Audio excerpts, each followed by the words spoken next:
Hello and welcome to Short Bites. I am your host, Jason White, and today I am proud to have Julia Marchese join me. Julia is an actress, a director, a producer, and a podcaster from sunny and warm California. I say that because I live in Canada and we've been beaten up to death by snow. She is also a regular contributor to the Losers Club podcast and co-hosts her own podcast, the Horror Movie Survival Guide podcast, which I'm a big fan of. She directed the Dollar Baby adaptation to the short story we're here to discuss today, and that is I Know What You Need. Welcome, Julia. I am so excited you're here. Thank you for joining me. Thank you so much for having me. So I'm so sorry you're being pummeled by snow. That's okay. That's okay. You know, we're supposed to be Canadians and used to it, eh? But you never truly get used to it. I understand. Yeah. Now, I've learned in listening to you over the years and whatnot, I know that The Long Walk is one of your top 5 favorite Stephen King books. And one of the podcasts I was listening to this week, you mentioned that they were going to adapt it and whatnot, but this was like back in 2022, so there was no real confirmation that was going to happen, but it recently did happen. Now, I haven't seen the movie, but have you seen it? And if so, I have. What do you think of it?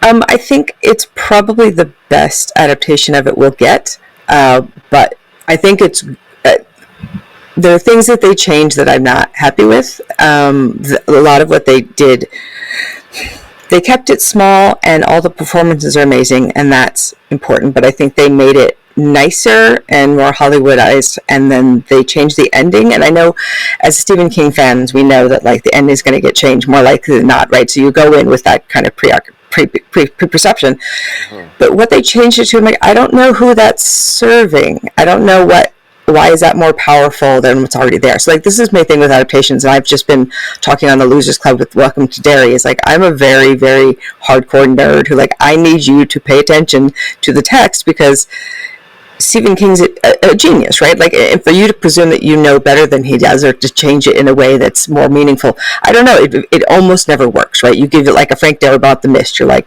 there you go, Sarah. You like one time that you're like, well, that's kind of a better ending. But most of the time, you know, it's not. And so I get irked when people adapt but don't stick to the text because I had never seen the original Running Man, so I just watched that before this new one that came out, and I was like, but it's not the Running Man at all. Like, why bother adapting it if you're just going to be another? I don't know. So, as you know, the hardcore constant readers are very persnickety about these things. Why do you think that movie makers don't follow the script? Is it ego? Do they think coming in thinking they have their own idea for the story, or is it? Well, I know sometimes it's like. Sometimes Stephen King's name will get stapled onto it. It happens everywhere, not just with Stephen King. Sure. And that's to sell a story that isn't even faithful or even close to what the story is. But I'm talking more about somebody has the intention, like The Long Walk, to come in and adapt it, but then change something fundamental. What do you think is the role behind that? Well, I think the thing is that we're all reading the same story, and yet we're all reading different stories, right? Mm-hmm. Because the version of, I adapted I Know What You Need, right? And the version of I Know What You Need that's in my head, I can almost guarantee it is in nobody else's head, because it's this, after school special, Edward is like romantic lead kind of weirdo stuff that I'm like, this is a very specific adaptation of this that, while I wanted to be as faithful as the book as I could, I'm in there as well. And I think that's what's interesting, is seeing these stories that everybody knows be like, oh, it's not like that in my head. It's different in my head. But I think that with going in to see a film, if your expectation is what you want and what's in your head, you will be, disappointed because it's somebody else's idea from it. So for me, like, I tried to keep it as faithful as I could. And the only things I changed were some of the scenes needed to have like a bridge between them, because you can just like skip to the next bit in a book, but you have to kind of bridge that in a film. So I was really nervous that people would be like, oh, Stephen King didn't write that scene. Like, this one seems out of place, because he's talks so beautifully. And then at the end of the story, Edward has the Necronomicon in his closet, which in 1976, when this movie was released, that would have been a obscure Lovecraft reference, but now it's an Evil Dead reference. And so I didn't want to put it in there because I'm like, people would be so confused. People are like, what? Evil Dead? What is this? So I changed it to Edward having Andy's push powers from Firestarter, which are essentially the same kind of mental manipulation that they would be in the story. So I was just like, I'm just going to go a little bit to the side, but try to keep the rest of it the same. Yeah, I actually really enjoyed your version of the end. Like, there's this myth or something that people talk about where Stephen King can't land the endings. I disagree with that. Sometimes, like, I find that it's not just a Stephen King problem, it's a horror problem. But I think Stephen King does pretty well with his endings. But the short story here,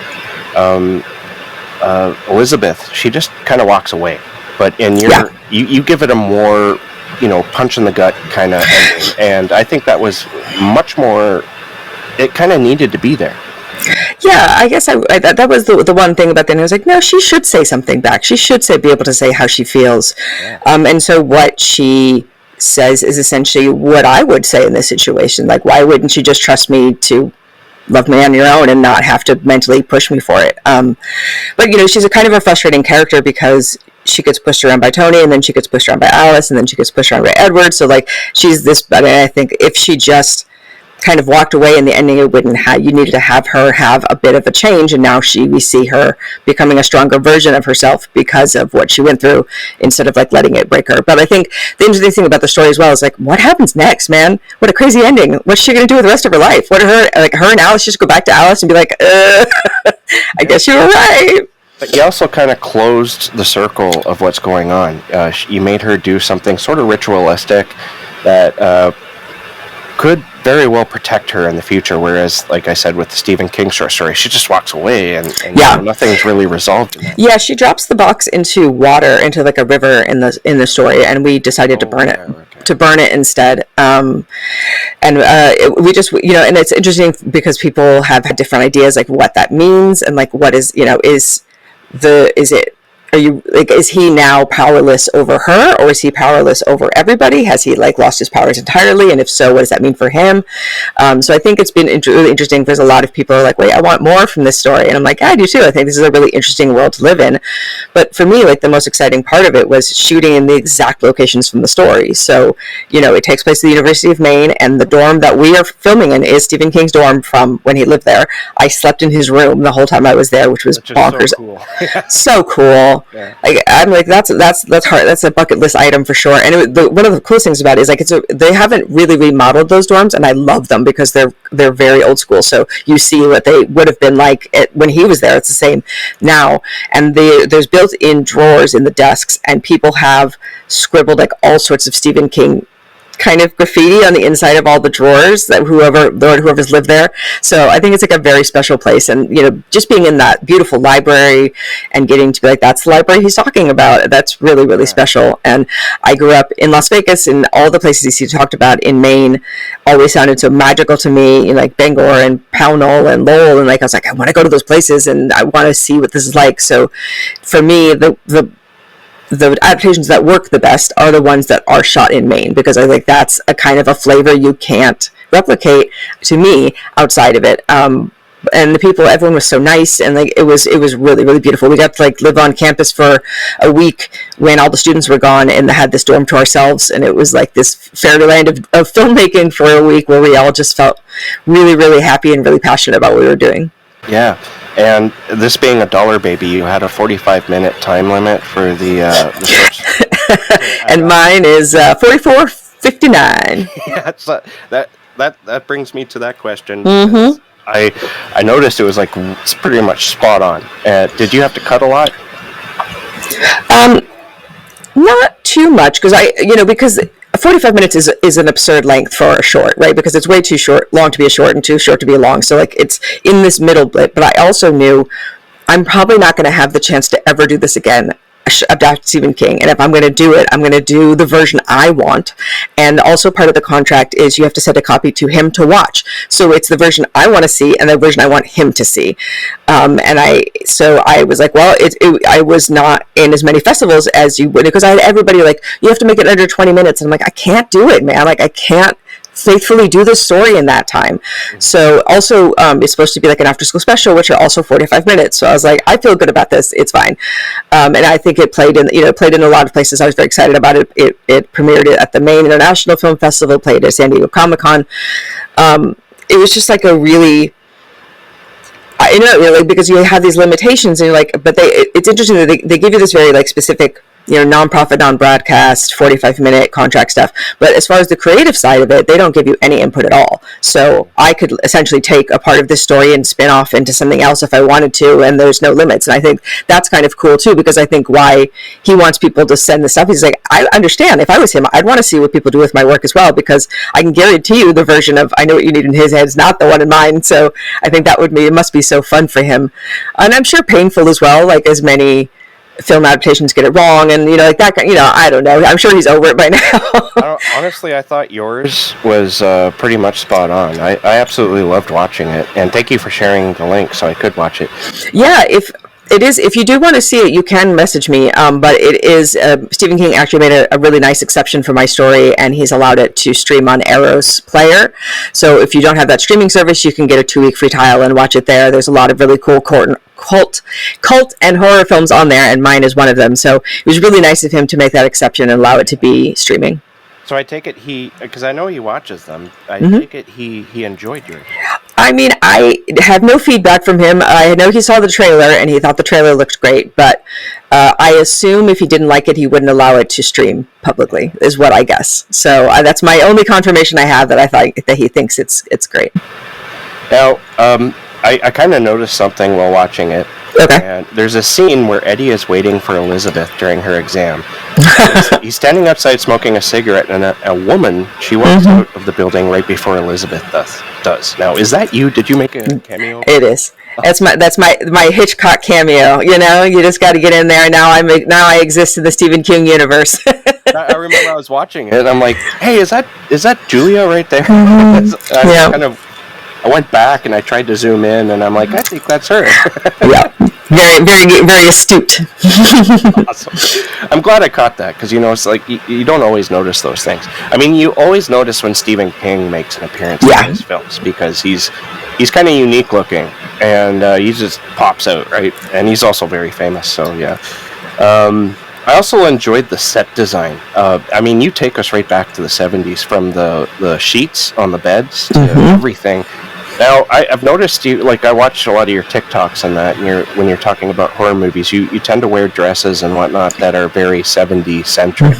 So was this difficult, a challenge to get everything, or no?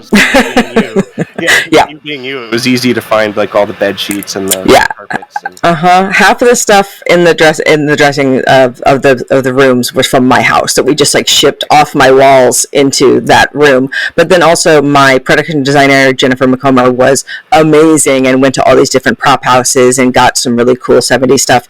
The TV that is in Edward's apartment, on the back of it was a sticky note that said "Save for Salem's Lot," so which is going to be using it next. Which my only indication before it filmed was like, oh, they're going to make it be in the 70s. Sweet, we got this like old TV.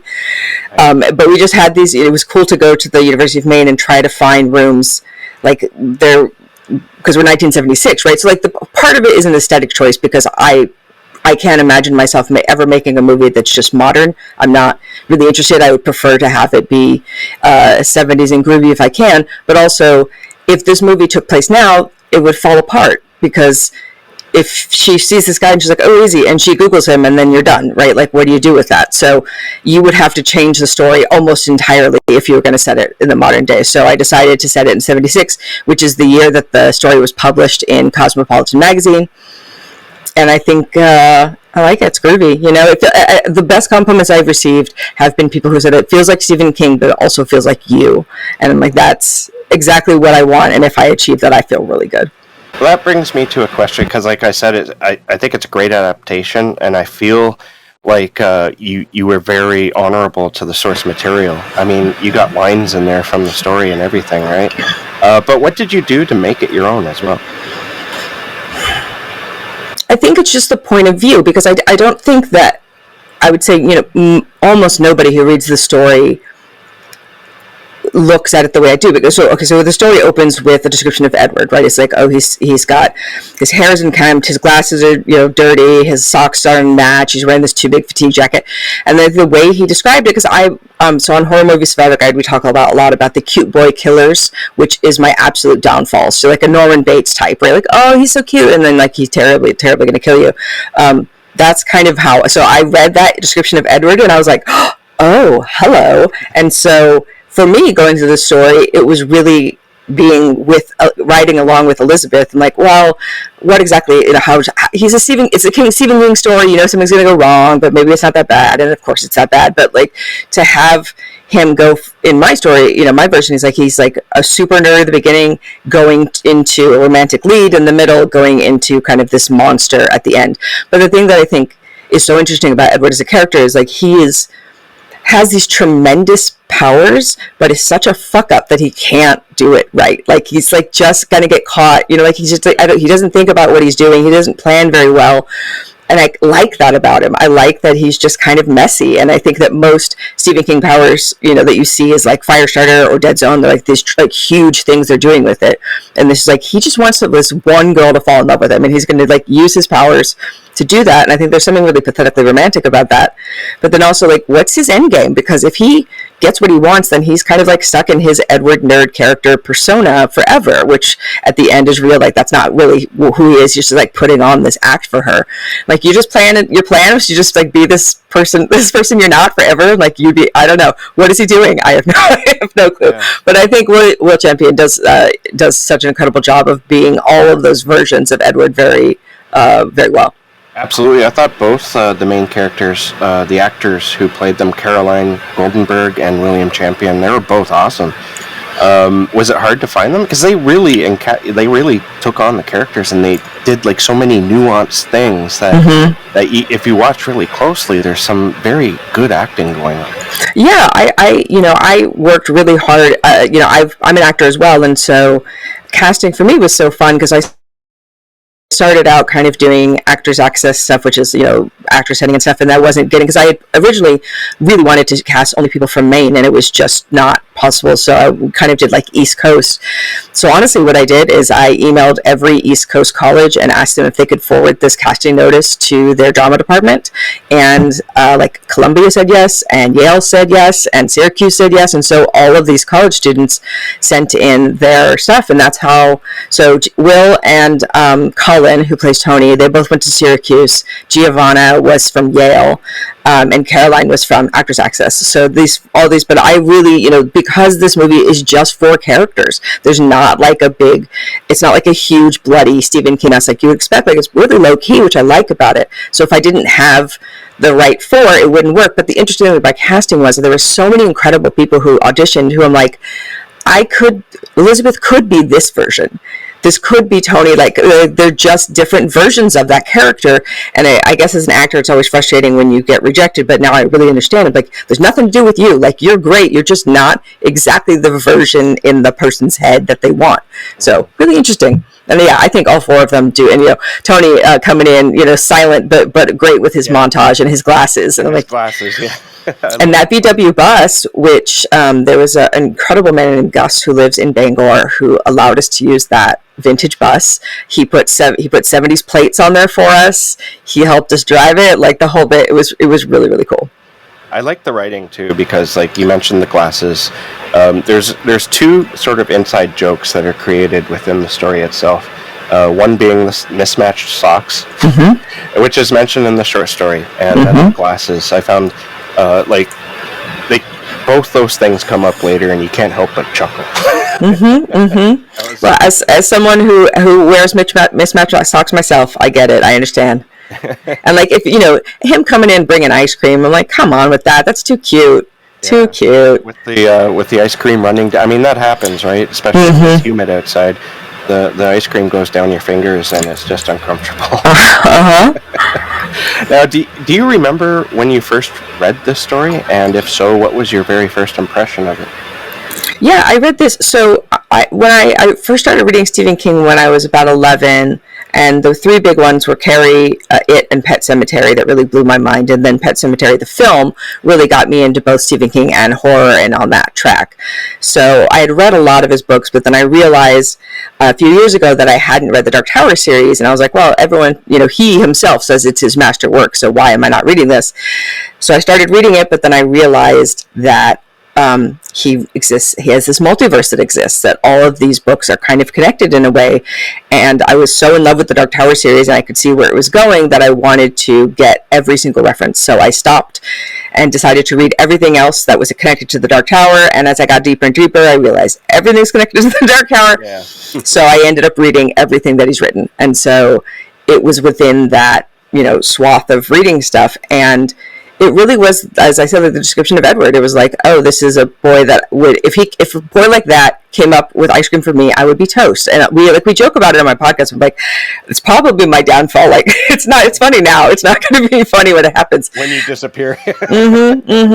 Yeah. So I think, looking at it from this kind of strangely romantic point of view, I think is a really fun take on the story. And I think it really, because it's a college tale and because it's a cautionary tale, it makes sense for After School Special, because that's what they are, right? They're these cautionary tales of what could happen to you. Yeah. And it's something also, I wanted it to, it was both After School Specials and Brian De Palma were my two kind of influences, and trying to get to do both of those. And I think having a lot of fun with the end and doing a lot with color and different kinds of cuts and camera angles and stuff, it was really, really fun. And I had an incredible crew. There was 22 people coming together who had not met each other. We were all going to be living in a dorm for a week, and it couldn't have gone real sideways. And instead, it became this incredible quartet of people working together for one project. Yeah. And it really worked too. Like I've watched some Dollar Babies, and that weren't very good, but yours was like over the top good. I think it was just everything about it was so good. And I understand that I Know What You Need is one of your favorite, if not your favorite, short story by Stephen King. It is my favorite, yes. Do you think it's that odd sense of romance to it that is what pulled you in, or is there anything, or maybe it's because it takes place in the 70s? What is it that... I think there's several things about it. I think the romanticism is interesting, and having it be focused on a college girl is not his usual MO. So I think that's kind of an interesting pivot to the story. I think seeing the problems a miles away, but still being interested in where this story goes is really fun. I think it's also interesting to think about obsession, and you think, if I'm obsessed with somebody and they like me, that's great. And if I'm obsessed with somebody they don't like me, now it's creepy, right? And it's the exact same actions, it's just how you're perceiving those actions. So I think that was a lot of what was interesting to me about them together, and seeing, and just getting to have so many deep discussions about this story with the cast and crew was, I'm on the Losers Club, right? Like, I love talking about Stephen King. I will talk about it till the cows come home. And if you want to talk to me about it and really get into all of these characters and their motivations and what happens and all of that, I think it's really, really interesting. I think it's a unique story and one that gets kind of overlooked. And I hope that more people know about it because of this film. What do you think would have happened if Elizabeth's roommate didn't look into Eddie? Do you think this would have went down a toxic path, or do you think it might have had like an okay ending, like his bad side coming out only because he was so exposed suddenly?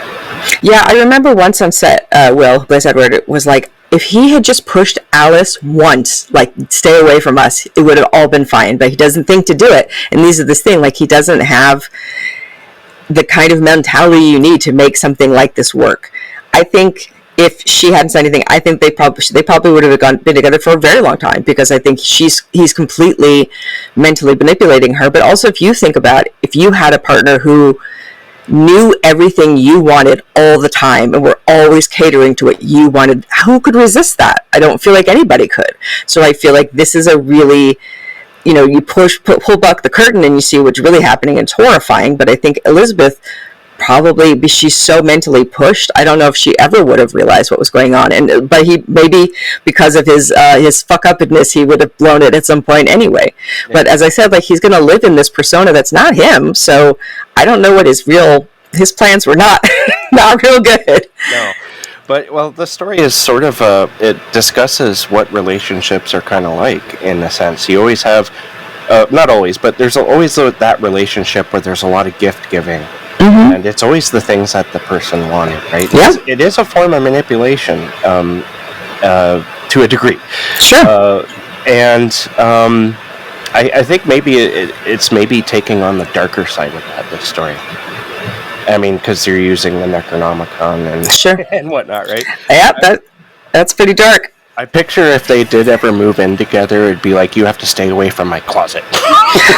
You know? Yeah, and I do feel like, it's the restraint of the story that I like, because I think anybody writing a story about somebody with having, mental powers, you would of course go big. That's like like everybody feels like, oh yeah, let's go big, let's destroy governments, let's take down the shop, let's do all this stuff.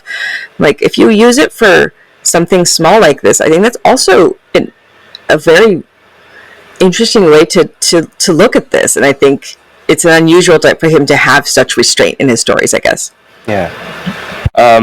Excuse me. I also enjoyed how this, I don't know if this is the very beginning, but this might be the very beginning of showing, character showing the shining in a character.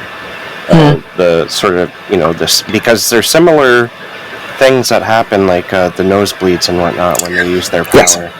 And this feels like maybe, because it's been written so long ago, is before The Shining and all that. This could be sort of where it began. Well, I mean, in the story, it's like basically his powers are like Necronomicon and voodoo based. Mm-hmm. So it's in the nosebleeds I did in the film because I was using Andy's power from Firestarter, which makes him bleed. And I know people think it's Stranger Things, and I'm like, no, back up. Yeah, we got Firestarter. That's where it's really from. But I think, so for me, it was just like that power using. I mean, there must have been some point where Edward, as a child, did something, like he, must have sold his soul to somebody, did something to get to what he's doing. But I think, using shining or pushing in a quiet way is interesting to me. Yeah, well, you see, that's how good your adaptation was. It kind of confused me. Sorry. No, it's fine, because when I was watching it, I was like, nosebleeds. Was that in the short story? And I just automatically assumed it was, because it would be kind of short mentioned, right? But I guess they weren't in there after all, and that's fascinating. See, my brain is going to be stuck on your adaptation. Well, Well, I was also happy to, just put in a lot of other Stephen King references and Easter eggs and that kind of stuff, like Edward's jacket that he's wearing. He really does wear a fatigue jacket in the story, but I added a caw button, Randall Flagg smiley face button, and then on the back he has the peace sign from Hearts in Atlantis, which also takes place at the University of Maine. So I thought that was a cool Easter egg. I love Hearts in Atlantis. Me too. One of my favorites. Oh my god. Yeah, agreed. I need to reread it. You do. I just reread it a few weeks ago, and I'm like, man, so good. Ted Brodigan, what a hero. Yeah. That first story made me weep so at the end of it. I got to revisit it. Now, do you have a favorite Stephen King period? I have, I think, 3 periods here. The 70s and 80s, his sort of vicious horror period. The 90s, where he was recovering from addiction, sort of the strange era. The early aughts, where he's recovering from the accident, or the last 15 years? I'm an early girl myself. I really, really enjoy his Richard Bachman stuff. We talked about The Long Walk briefly, but for me, it's that kind of real angry one man descending into madness. I find incredibly, incredibly cool. I really like the Bachman books, and I also, because I think, for me, like his supernatural stuff and a lot of the mental power stuff, those are my favorites of his, and I think they're coming back around, like, you have like the Institute and stuff like that. But if I was, the books that I would recommend to you would be like probably most likely 1990 and backwards. But as I said, I've read everything, so I have like opinions on all the stuff. Yeah. I've read. It's in the higher 50s of stuff, but I have not yet read everything. It's okay, man. It's a crazy journey to undertake. It took me 5 years, but I enjoyed every minute because it's like a puzzle, a literary puzzle that you're putting these pieces together and seeing how they all connect. Absolutely. It's glorious. I know that you came to the Dark Tower a little later in your Stephen King journey, just like me. Mm-hmm. I started it probably in the 90s. I read The Gunslinger, Mm-hmm. and then I read the next two. But then I stopped, and until recently when I went through them all, just last year. I know you're a fan of the Dark Tower. I am wearing my Ka pendant right now, as I do every day. Ka's a wheel. All things serve the beam. What is it about the Dark Tower the Dark Tower that draws you? I think it's the characters, right? Like this is what Stephen King does so well, and I think that there's also hard to do in some of his movies. Like you have to fall in love with the characters the way he makes you fall in love with them before you do anything, or else you don't care what happens to them. And I feel like Stephen King's always been so good at creating these very complex, unique characters to draw people in. And I think you start with this quest, you don't know what's going to happen, you meet all these people along the way. The ending's insane. It's a blending of so many different genres and so many different timelines of his own, and finding stuff like the Takura spirit, like Nazala Cola kind of stuff. Like that makes me really excited because they drink Nazala in my film, so that means that we are not on the Keystone Earth, we are on a different level of the beam, so that's in there for you tower junkies. There's just like all of those characters are so, because people are like 8 books so long, and I'm like, I can't get enough of it, man. They could be twice as long, and I would be delighted, because all I want you to do is to go into the kind of detail that he does with the characters. Like, it is my favorite of his works, and it's just because I love and feel like I know those characters so well. Mm-hmm. And it's a lot of, the adaptations are only able to play off of that, like they, and are not able to give you the depth that you would have with the book. So I think, man, I just want to live in the world forever. Just keep going, never-ending supply of Stephen King. Yeah. Now, I wanted to talk, without spoiling it, I just want to talk a little, because I loved the ending to the Dark Tower so much. Oh, yeah. Like, especially the last, 50 pages or whatever. Sure. It just blew my mind. What did you think of that? Yeah, it really blew my mind as well. And I think it's one of my favorite endings to something. And I obviously don't want to spoil anything, but I think the interconnectedness of everything as well is what kind of is the most fun of it, and so this just adds to that as well. Yeah. The reason why I ask that is it's sort of to vindicate myself, because I'm friends with a lot of horror writers on Facebook, mm-hmm. and I remember when it all came out, everyone was bitching about how awful the ending was. I mean, and so that's one thing that deterred me. I was like, well, if it's that bad, maybe I shouldn't bother, right? What'd you think? I loved it. It was okay. It blew my mind. Like, it was incredible. It made me go back and reread the whole thing immediately as well. I was like, oh, okay, just gonna start over again then. Because you it kind of forces you to in a way. Mm-hmm. And in a sense, when you start reading it again, you kind of hope it'll play out differently. Yeah, poor Roland. Yeah, poor Roland. All right, well, I think that's pretty much it. I want to talk about Julia for just a second. Sure. What do you got going right now that you would love to plug? Well, Horror Movie Survivor Guide always. We talk about a different horror movie each week and how you can survive that horror movie, and it comes out every Monday. We also have some bonus interviews and fun stuff. I'm on the Losers Club podcast. We recently did the entire Welcome to Derry series. It broke down every episode by episode, and I was on that. And then I have a third podcast called Jodorowsky, which is all about Alejandro Jodorowsky and his works in comics and films. And then I have my I Know What You Need adaptation, so you can watch it on Arrow Player. They do have a 2-week free trial, but if you wanted to just send me a message on whatever, I am Julia C. Marchese on all the things, I will happily send you a link if you want to check it out. I haven't listened to the Derry Welcome to Derry episodes yet, because I'm working my way very slowly through them because my life is so incredibly busy right now. But I have to say I'm not really enjoying the this series, and I nope. Nope, I'm in the same boat, sir. Okay. Yeah, it's been hard. It's been hard because I really want to like it and I really want to be positive about it. And I'm too much of a nerd. I'm too much of like, Pennywise can't do that. What are you doing, man? Like that kind of feeling of it. Some stupid things that happened. Yeah. Like, we watched episode 2 last night, me and my wife, and that scene with the pregnant lady. And you know what I'm talking about? That crazy scene? Yeah. She's freaking out, thinking it's all, like, oh my god, this is the most horrifying thing I've ever seen. And I'm like scratching my head going, this is rather stupid.